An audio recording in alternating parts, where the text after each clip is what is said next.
السلام عليكم ورحمه الله وبركاته. ازيكم عاملين ايه؟ يا رب تكونوا بخير. دلوقتي انا كنت جايبه كرومبايه وكده وخرطتها بالمنظر ده وعملت منها شويه كتوره اهو شايفين. وده انا فاضل حاجات شويه صغيرين اهو.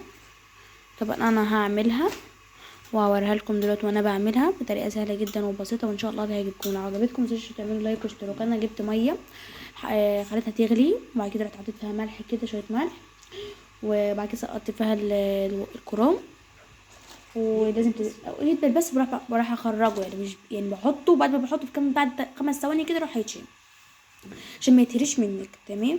يا ريت لو الفيديو بتاعي عجبكم متنسوش تعملوا اللايك والاشتراك وتفعيل الجرس وكومنت عشان يوصلكم مني كل جديد. ربنا يكرمكم يا رب. زي ما انتم شايفين خرجه كده اهو. شايفين يا حبايبي.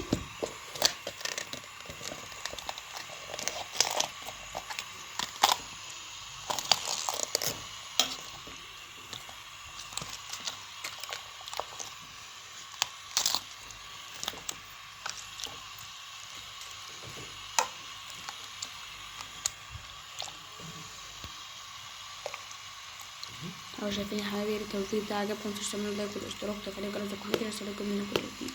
زي ما انتم شايفين اهو يا حبايبي.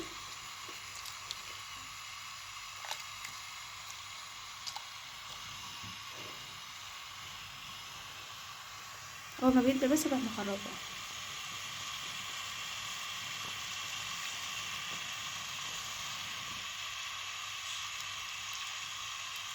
شايفين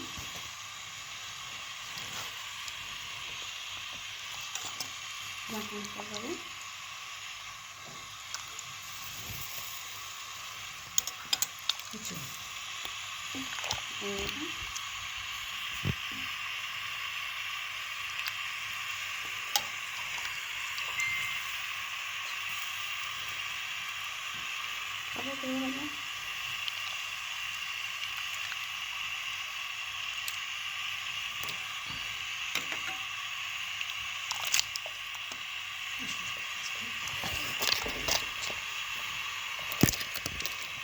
شايفين يا حبايبي طريقتنا سهلة جدا وبسيطة وان شاء الله هتعجبكم.